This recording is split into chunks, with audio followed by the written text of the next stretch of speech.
So hi guys, welcome back to Revsportz and 50 days to go for the upcoming FIFA World Cup. New format. For the first time we will see a 48 teams World Cup which will be hosted across 3 nations. So the big question is, for the first time there will be round of 32 in the World Cup. But in the last World Cup, or even if you say in the last 2 or 3 years, or also even when it was a 24-team World Cup, we used to see a lot of mouth-watering clashes in the group stage. So the big question is, Boria, the first question, obviously, there will be 48 teams, and in the group stage, if you see the matches, we hardly see, that kind of mouth-watering clashes. So what are the positive and negative of this? You're right. At one level, you will not see those clashes because in our mindset or mind space, there are certain teams who we want to see play each other, right? Having said that, the positive and the negative is you will not see blockbuster ones, say an England-Spain or a Germany-Spain or an Argentina-Brazil. You will not see those kind of clashes early on. So that means a period where you will see generally games which are not that endearing to the fan. Having said that, the positive is football now is so closely contested that the reason Italy doesn't qualify, the gap between the top team and the bottom team has lessened and lessened and lessened. You are seeing that with club football also.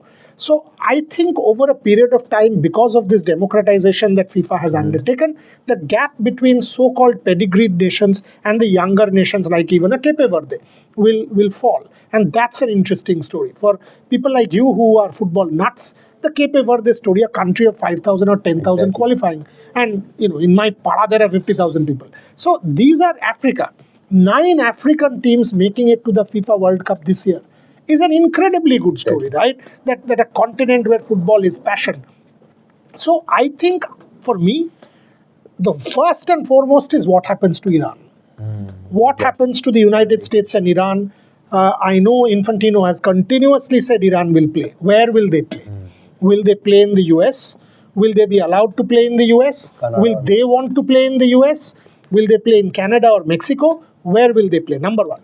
Number two, what will happen to these early games based on what you've just asked me?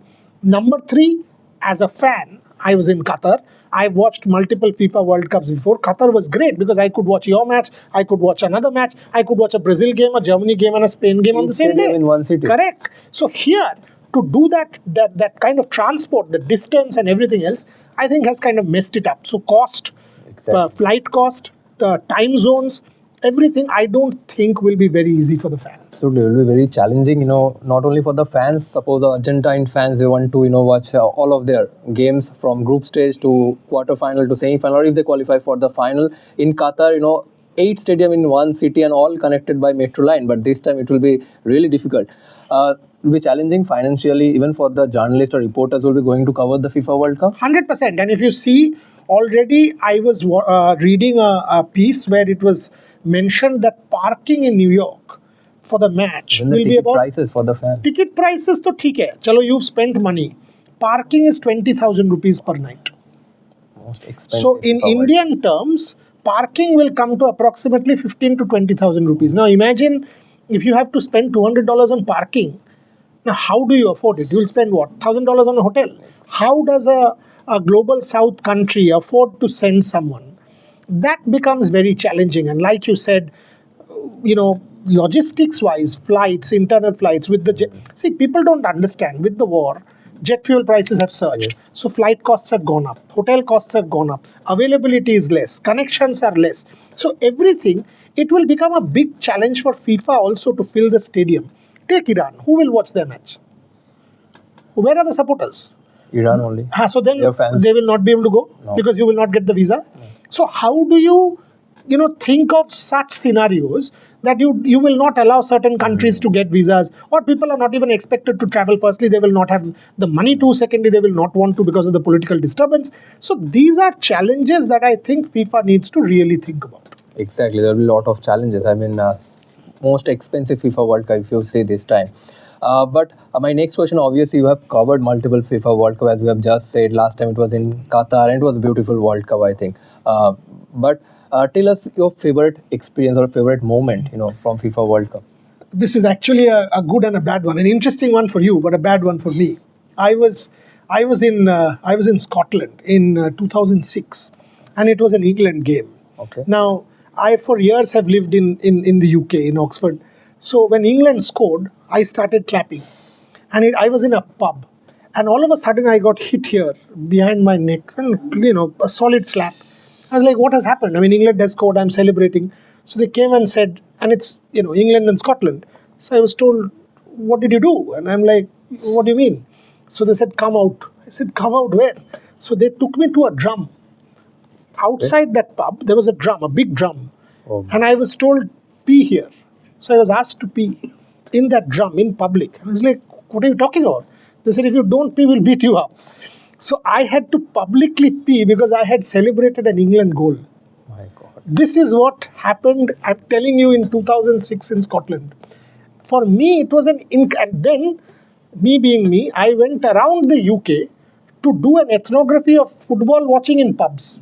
Okay. So I went to multiple pubs and I watched the FIFA World Cup sitting in pubs. It was an incredible experience. Incredible experience, I can tell you. The reaction, the emotion, the magic of football is great. I mean, in Europe, always fans go mad. When whether in UCL, whether in Premier League, fans they just go crazy on match days, and we often see those kind of things. But in USA, I mean, the country is trying so hard, to establish these two sports, football or cricket. Do you see, such kind of, fan frenzy, or do you see this country adopting football very soon with this World Cup? Very, very good question. The problem with the US is cricket, firstly, is not going to take off because, yes, the Olympics is an opportunity, but it's still a expat sport. Yeah. For the US, locals don't play. Yeah.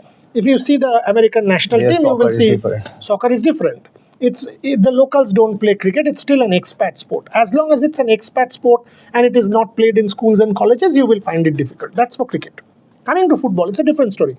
Football is a participatory sport, not a spectator sport. So when I used to teach in the US, I've taught for several years at the University of Chicago. I used to see even women's football, massive in the United States, but it is a participatory sport. You will see a lot of kids, a lot of young women, a lot of people playing out there in the park, but it's not a spectator sport. So, but American college football is a spectator sport. 300,000 people watching weekend games. So the difference in the United States, and United States is very insular. What is their favorite sport? NASCAR. Now, you will not see NASCAR in any other country of the world. They call the baseball World Series. Who plays? Only they. Exactly. So maybe Nicaragua and that block, right, and maybe a couple of players from Japan. Now, yet it is the World Series. Why? Because the Americans are playing. So for them, they make the world. So for them, it is a great spectator sport, but it's a great participatory sport. That is the challenge. Yeah. Will common fans, like I know a lot of expats, Indians are there. People have spent enormous amounts of money already to buy tickets. I know that. A lot of Indian rights holders have sold tickets. Can the locals embrace the tournament as a spectator is what is going to decide the success. Exactly. Even last year, they hosted the FIFA Club World Cup. That was the stage rehearsal for the, FIFA World Cup. And that time we have seen, empty stand in most of the games. Apart from the high voltage matches, the stands were empty in most of the games. And also another challenging factor was the weather. During June, obviously, summer in USA. So the weather will be a challenging factor, especially for the European teams like England, Scotland, because during FIFA Club World Cup, most of the days there were headlines regarding weather condition. Even thunderstorms were there. Even teams were facing a problem because during one game, Borussia Dortmund players were the reserve bench players, they were watching the game inside the dressing room. So that was one fun fact. So hopefully it won't be big concern for most of the nation this time in the World Cup. But when we are talking about this FIFA World Cup, obviously it will be a special World Cup, especially for the Lionel Messi fans and Cristiano Ronaldo fans. Hopefully we'll see the end of rivalry in this World Cup. Yes, this is the last. Everybody knows this is the last. Do you see any of them finishing on the podium? See, Argentina is a good side. Portugal as well. Portugal is a good side. See, it could be, our friend Rohan always says that the mantle will pass, Messi will pass it to Yamal. And that will be the high point of the FIFA World Cup, Leo Messi to Lamine Yamal. But these are fairy tale moments, right? People construct. The way Messi has even played in recent times, it is difficult to look beyond the man. An absolute genius. So has Cristiano Ronaldo. What a career. Has not won a World Cup yet. So there will be a lot of emotion surrounding these two players. So within our company only, there will be Messi fans and Ronaldo fans, and there will be division. Look at that. Trishad from behind the camera is already doing the Ronaldo sue. Now, these are great players, Rahul. For me, sport allows you to storytell. And look at their age. So people say football, young people's game. What? Look at their age. Age is just a number. Sunil Chhetri's dialogue that I don't eat what I like. I eat what I need. I think fitness, health, consciousness, these people have taken, obviously they are endowed with genius. Exactly. They have taken it to a very different level, which is inspirational to both you and me, for that matter, anyone. But I will also be looking at young stars, the Lamine Yamals of the world, right? I mean, it is there, a lot of them. You can keep naming them. I will be in the UK at that point in time. Again, I will want to go and watch some games in pubs, because the United Kingdom with the St. George's Cross, and all of that, it's a great story. I remember David Beckham's metatarsal bone in 2002 had become a bigger national headline than Queen Elizabeth. So, football and the United Kingdom, every little student accommodation will have a St. George's Cross. So, England, it'll be fun to try and cover or try and understand the sociological currency of football in Europe. No doubt. And not only Messi and Ronaldo, but obviously eyes will be on Luka Modric and Kevin De Bruyne as well. But I think for Ronaldo, I think Portugal, they need to do the things that Trisha Argentina... we were there in Qatar when Kevin De Bruyne got knocked out. That match between Belgium and Spain or Italy. They were so unlucky. Not Italy. Belgium and Croatia and Belgium, I remember. And we were actually sitting with the Belgium players. They did everything in that game. Exactly, except scoring the goal. So our seats were on the third row they were premium seats. Okay. And I can tell you this, every one of us had fever. I'll tell you why. Because they had done some air condition which was coming from the ground, under the ground in Qatar. So these guys were all comfortable, but we, coming from India, we were freezing. So all the Belgium players were sitting next to us, like you and I, like this. So we could see they were talking from the ground. They were exchanging notes when things were not going well. And then Kevin De Bruyne came towards us to wave to the fans when they got knocked out. Romelu Lukaku and the whole lot came there, because no one thought whether Kevin De Bruyne would survive for another World Cup or not. But it was one of those painful sporting moments. The golden generation had once again failed for Belgium. But yes, he will play again. Absolutely. And actually, we don't know who will get the memorable farewell. But I think that Portugal, they need to do the thing that exactly Argentina did for Messi this time, for Cristiano Ronaldo. I think that will be a memorable farewell for Ronaldo. But the big question is again for our Indian fans, where we will watch the FIFA World Cup exactly, because just 50 days to go, but we are FIFA is yet to get broadcast partner for the FIFA World Cup in India. Correct. I think there are two reasons for it. People are waiting, and I'll tell you why. At that point, there are three different things going on in the sports space in India. The India tour of the UK is on, the men's team tour. Yes. That is on Sony. Now, given that Virat Kohli and Rohit Sharma will be playing in the UK and the final is on the last day, the FIFA World Cup final and Rohit Virat's match at Lords are clashing. So all I'm trying to say is the men's team tour will be going on and the T20 games will be late into the night, India time. The ODIs will also stretch on till midnight, India time. Exactly. So because of that, there will be a clash of timings. So Sony will want to market the Rohit Virat series like anything else, okay? Here, the Women's World Cup will also be on at the same time. The FIFA World Cup starts on the 11th. The Women's World Cup starts on the 12th, Cricket World Cup. So that is going to be on JioStar. So now it's more or less a two-horse race, JioStar and Sony.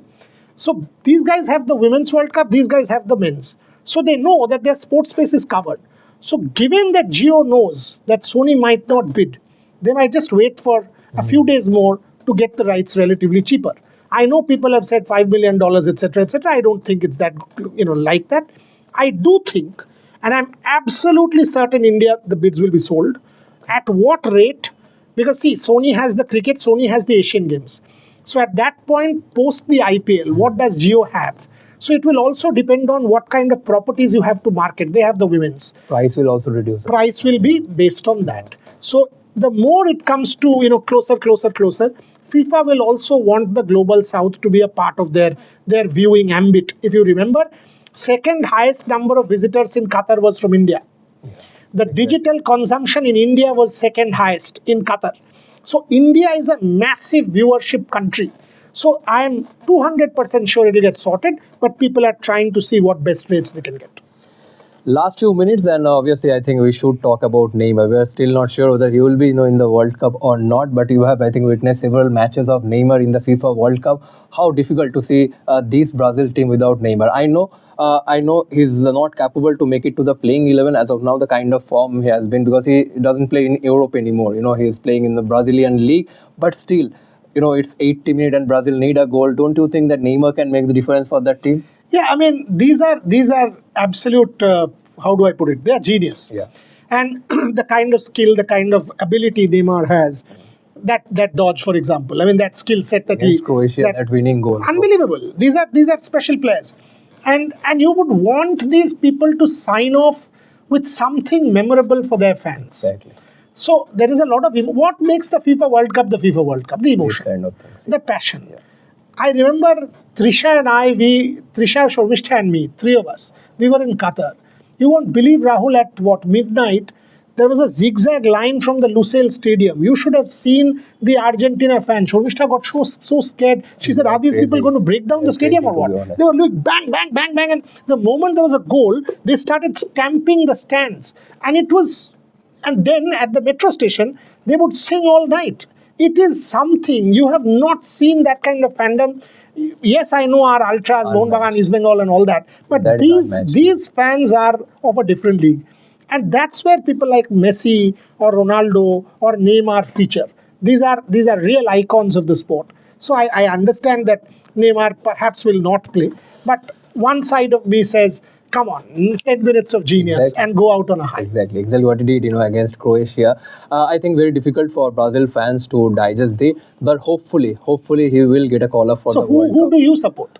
Brazil. I'm a Brazil fan actually. You are a Brazil fan. Again, I'm admitting that he's not, as of now, he's not in that kind of form to make it to the playing 11. But again, what he did against Croatia, why not as a substitute? Rahul, as a football correspondent or as a football reporter, you are doing so well.